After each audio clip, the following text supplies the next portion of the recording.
नमस्कार, मी विनायक सावंत. आज आपणासमोर येण्याचं कारण अतिशय महत्त्वाचं आहे. ते म्हणजे वेदांतरी आर्थिक फसवणूक. ह्या कंपनीकडून लोकांना जादाचा परतावा देऊ आणि तुमचा पैसा गुंतवल्यानंतर तो 11 महिन्यामध्ये आम्ही दुप्पट करू, अशा पद्धतीचं आश्वासन देऊन लोकांची जी आर्थिक फसवणूक जी करण्यात आलेली आहे, या संदर्भात 2023 पासून जी आपली लढाई सुरू आहे, ती लढाई आदरणीय पंतप्रधानजी यांच्या कार्यालयापासून ते माननीय मुख्यमंत्री साहेब महाराष्ट्र राज्य यांच्या कार्यालयापर्यंत असेल. तर ही लढाई आता शिष्टमंडळ स्थापन करण्यापर्यंत आलेली आहे आणि ह्या संदर्भातच आपण 15 मे 2026 पर्यंत शिष्टमंडळाची निर्मिती करणार अशा पद्धतीची आपण घोषणा केली होती आणि त्यानुसार काल 15 मे 2026 ही तारीख काल संपलेली असल्या कारणाने शिष्टमंडळामध्ये जे व्यक्ती जे गुंतवणूकदार आहेत, ज्यांची आर्थिक फसवणूक झालेली आहेत, ते समाविष्ट झाले असतील, सहभागी झाले असतील, त्यांचं प्रथमतः ह्या माध्यमातून मी त्यांचं हात जोडून त्यांचं धन्यवाद आणि आभार व्यक्त करतो. आणि आता आपण ह्या शिष्टमंडळाच्या माध्यमातून लवकरच आपण माननीय मुख्यमंत्री साहेब तथा गृहमंत्री महाराष्ट्र राज्य यांना आपण त्यांची भेट मिळावी ह्यासाठी एक पत्रव्यवहार करणार आहे. आणि या शिष्टमंडळामध्ये जे जे व्यक्ती सहभागी आहेत त्या सर्वांना आणि जे अजून काही लोकांना सहभागी व्हायचं असेल, राहून गेले असेल त्यांच्या कामातून, त्यांनी आपल्या संपर्क केला नसेल किंवा ज्यांना अजून इच्छा असेल अशा लोकांना सुद्धा आपण त्या शिष्टमंडळामध्ये समाविष्ट करून घेण्यासाठी अजूनही तसं ते शिष्टमंडळ जी काय असेल सदस्यत्व तो अजून ओपन आहे, त्यामुळे तुम्ही येऊ शकता.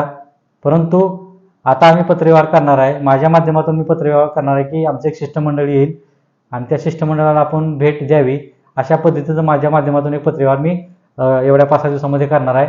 आणि त्यानंतर शिष्टमंडळामध्ये कोण असलं पाहिजे, कोण नसलं पाहिजे, शिष्टमंडळामध्ये कोण आहे, ह्या संदर्भात एक मीटिंग आपण लवकरच अरेंज करू. आणि माननीय मुख्यमंत्री साहेबांनी ज्यावेळेस आपल्याला वेळ देतील त्याच्या अगोदर आपण 5-6 दिवस अगोदर आपण शिष्टमंडळाची जी काय रूपरेषा आहे ती आपण तयार करू. आणि जर कोणाला काय सजेशन असेल, शिष्टमंडळामध्ये सामील होऊन काय सजेशन द्यायचं असेल तर तुम्ही सुद्धा मला सजेशन देऊ शकता. मग ते व्हॉट्सअपच्या माध्यमातून असेल, माझ्या वैयक्तिक नंबरवर असेल किंवा फोन करून असेल किंवा प्रत्यक्षात भेटून असेल, तुम्ही ते देऊ शकता. ज्यांना अजून सहभागी व्हायचं असेल अशा लोकांनी सहभागी होऊ शकता. हे शिष्टमंडळाचा जो काय दरवाजा आहे तो ओपनच आहे या माध्यमातून तुम्हाला सांगतो.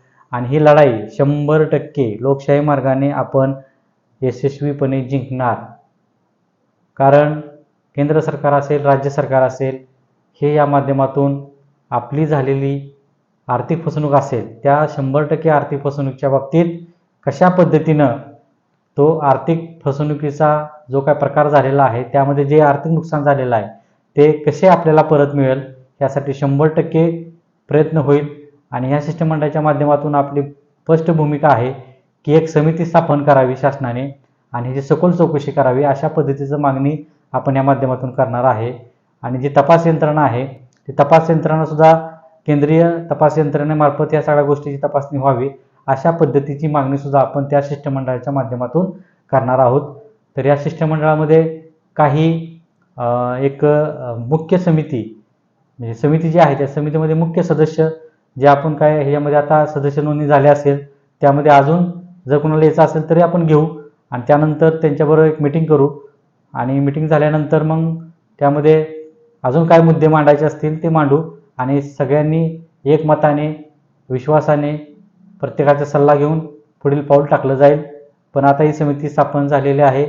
जे आपल्या गुगल फॉर्मच्या माध्यमातून आपण जे सदस्य त्यात आलेले असतील ते सदस्य त्यामध्ये घेतलेले आहेत आणि अजून जरी कोणाला यायचं असेल तरी येऊ शकता. ह्या 5 दिवसामध्ये मी माननीय मुख्यमंत्री साहेबांना भेटवेळ मिळावी यासाठी पत्रव्यवहार करणार आहे. तो पत्रव्यवहारसुद्धा मी सोशल मीडियावरती किंवा आपल्या ग्रुपवरती टाकीन, तुमच्यापर्यंत पोहोचवलं जाईल. काय पत्र असेल त्यामध्ये पत्रामध्ये काय मुद्दे असतील किंवा काय असेल ते फक्त त्या पत्राचा एक टायटल असं असणार की जे आम्ही शिष्टमंडळ तयार करणार आहे त्या शिष्टमंडळाला आपण भेट वेळ द्यावी असं पद्धतीने आपण त्यामध्ये नमूद करणार आहे. बघूया. ठीक आहे. माझा व्हॉट्सअप नंबर घ्या 9403874845. पुन्हा एकदा सांगतो 9403874845. व्हॉट्सअप करा, कॉल करा किंवा प्रत्यक्ष भेटायचं असेल तर नातेपुते, तालुका माहिती, जिल्हा सोलापूर. नातेपुते शहरामध्ये तुम्ही आल्यानंतर पालखी मैदानाजवळ आपलं ऑफिस आहे.